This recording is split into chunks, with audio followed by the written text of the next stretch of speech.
예, 안녕하십니까. 빅F스탁 시작하겠습니다. 오늘 1월 14일 주요 뉴스 말씀드리겠습니다. 자, 차트 보시죠.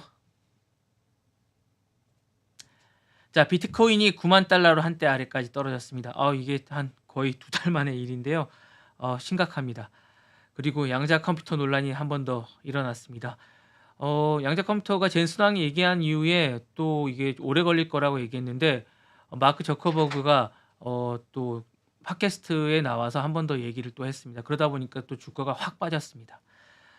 양날의 칼입니다. 일론 머스크가 주가의 반영을 또 높기도 하지만 저커버그가 일론 머스크가 자신의 말을 또 얘기하면 주가가 또 빠지기도 합니다. 그러다 보니까 또 이렇게 되기도 합니다.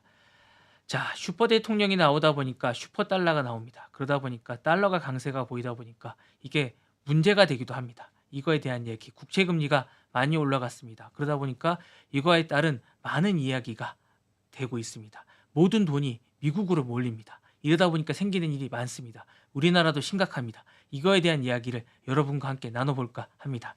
자, 젠슨왕, 엔비디아가 여러 가지 위기가 지금 다가오고 있습니다. 이걸 어떻게 극복할지 젠슨왕의 경영 능력이 시험대에 올랐습니다. 이거에 대한 이야기를 하겠습니다. 자, 미국이 맞고 조이고 여러 가지 일을 합니다. 요거에 대한 이야기도 함께 나눠볼까 합니다. 자, 오늘 이야기 시작해봅니다. 자, 비트코인. 자, 9만 달러로 떨어졌습니다. 잠깐 떨어지긴 했는데 다시 9만 달러 이상으로 올라오긴 했는데 어떻게 해야 될까요? 이 이야기를 한번 나눠볼까 합니다. 자, 비트코인이 크립토코 9만 달러 아래로 잠깐 떨어졌습니다. 가상화폐 대장주인 비트코인이 13일 현지 시간이죠. 한때 9만 달러 아래로 떨어지면서 약세를 이어가고 있습니다. 코인베이스에 따르면 비트코인은 동부 시간 한때 오전 11시 51분 기준으로 2.96% 떨어진 그렇게 떨어져서 9만 1,000달러로 이제 거래가 되고 있는데 이게 89,000달러, 200달러까지 하락하면서 지난 11월 18일 이후 처음으로 9만 달러 아래로 떨어졌습니다. 이게 상당히 샤킹한 일로 여러분들한테 다가오고 있습니다. 그러면서 9만 달러 아래로 떨어졌다고 얘기를 하는데 이게 아머 대통령이 내일 모레 이제 오고 있는데 이런 상황에서 9만 달러로 떨어졌다.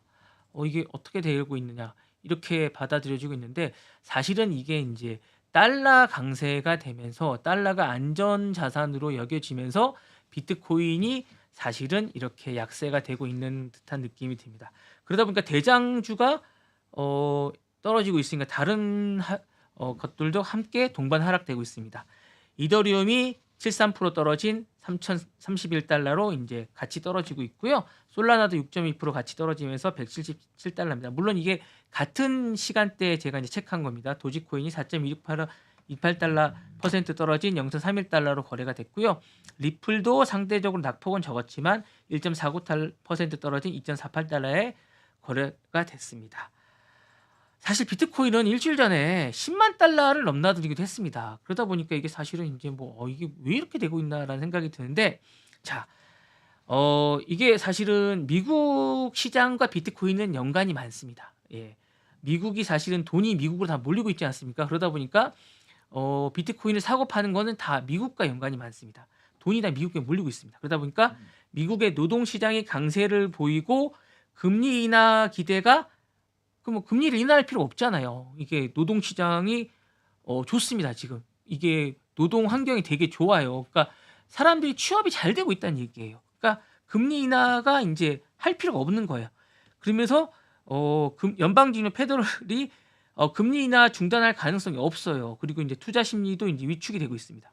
그러다 보니까 이제 기본적으로 CNBC가 지난주 발표한 거에 따르면 고용 지표가 예상치보다 되게 웃돌고 있습니다. 그리고 채권 금리가 상승하고 있습니다. 이 국채 금리가 사실은 5% 가까이 되고 있습니다. 이게 제가 좀 이따 말씀드릴 건데 사실 좀 약간 이게 놀라운 겁니다. 사실은 이렇게 이 정도까지 미 국채 10년 국채 금리가 5%에 육박하고 있습니다. 이게 제가 좀 이따 말씀드리겠는데 이게 사실 좀 약간 샤킹한 겁니다. 예, 그래서 이제 이런 거니까 혼란스럽습니다. 그래서 어떻게 극복할지가 약간 주목되고 있는데 그래서 이제 이게 사실은 달러가 이제 슈퍼 달러 시대로 접어들고 있다라고 해야 될 것 같고 이게 사실은 우리가 코로나 시대에도 맛보지 못하는 슈퍼 달러 시대를 지금 맛보고 있는 겁니다. 그래서 이게 되고 있고요. 달러 강세가 당분간 갈 것 같습니다. 그래서 이제 원 달러 환율도 사실은 이제 지금 우리가 관리를 어떻게 해야 될지 잘 모르겠습니다. 그래서 요런 상황이다 보니까 달러 강세가 인제 그렇게 되면서 달러가 안전 자산으로 인제 되고 있습니다. 그러다 보니까 글로벌 경제가 불확실성이 자꾸 높아지고 있습니다. 그러다 보니까 투자 심리가 되면서 사람들이 미국 국채와 달러에 대해서 인제 사람들이 선호도가 높아지는 겁니다. 그러니까 미국에 대한 달러와 국채에 대해서 안전 자산이라는 생각이 자꾸 높아지는 거죠. 그래서 비트코인이나 이런 거보다는 그쪽에 사람들이 많이 사려고 하는 겁니다. 그래서 비트코인을 인제 팔고 이것 쪽으로 자꾸 사려고 하는 심리가 높아지는 겁니다. 그래서 비트코인을 이게 위험하다기보다는 오히려 그쪽을 더 인제 사려고 하는 것들에 대한 욕심이 더 많아지는 겁니다. 그래서 인제 요런 게 인제 있어지는 거고, 그러다 보니까 미국 금리가 높아지는 겁니다. 그리고 인제 유동성이 많아지는 거고요. 인제 그런 식의 되는 부분이 있어지는 거고요. 그다음에 인제 미국의 사람들이 취업률이 높아지다 보니까 그쪽에 돈이 몰리고 있는 겁니다. 그리고 노동 시장이 강세가 되는 겁니다. 그래서 미국 쪽에 인제 전반적으로 경기가 좋아지는 겁니다. 그러다 보니까 노동 시장이 좀 좋아지다 보니까 그쪽에 계속 돈이 몰리고 있는 그런 판국이 되고 있는 겁니다. 그러니까 당분간 요런 것들이 좋아지는 것 같고요. 그다음에 글로벌이 지금 계속 미국이 뭐 어떤 블로킹을 하는 거죠. 그러니까 미국이 자꾸 뭔가를 막고 있고 쪼이고 있고 인제 뭔가를 활성화시키는 게 아니라 계속 경제 제재를 가하고 있고 이러다 보니까 글로벌 경제가 불확실성이 계속되고 있습니다.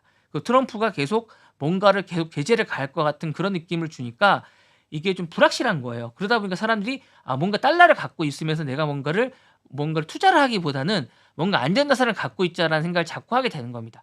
그러다 보니까 불확실한 비트코인에 뭔가를 투자를 하기보다는 달러나 미국 국채 같은 걸 갖고 있자라는 생각을 자꾸 하게 되는 겁니다. 그러니까 국채 금리가 자꾸 올라가는 겁니다.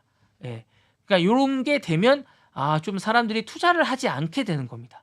그래서 인제 이렇게 되다 보니까 조정 시기를 좀 거치게 되는 거죠. 이렇게 되면 이제 수출하거나 이런 우리 같은 나라들은 좀 힘들어지는 겁니다. 그래서 그렇게 되는 게 아닌가라는 생각이 들고요. 그렇게 되면 비트코인은 점점 더 떨어지게 되는 거고요. 그러다 보니까 최근 들어서 아머 대통령이 지금 친화적인 아머 대통령이 인제 취임이 얼마 안 남았음에도 불구하고 좀 힘들어지는 거예요. 예, 전반적으로. 예, 그래서 인제 계속 떨어지고 있는 겁니다. 근데 요런 게 좀 '계속되지 않을까.'라는 게 되고 있고, 경기를 좀 지켜봐야 될 것 같아요. 이게 좀 그리고 인제 주식 시장도 침체기로 좀 들어갈 가능성도 쪼금 있습니다. 그래서 이게 좀 저는 좀 '불안한 심리가 좀 있지 않을까.'라는 생각이 좀 듭니다. 좀 그렇게 돼서 좀 약간 좀 불안합니다. 예. 어쨌든 예.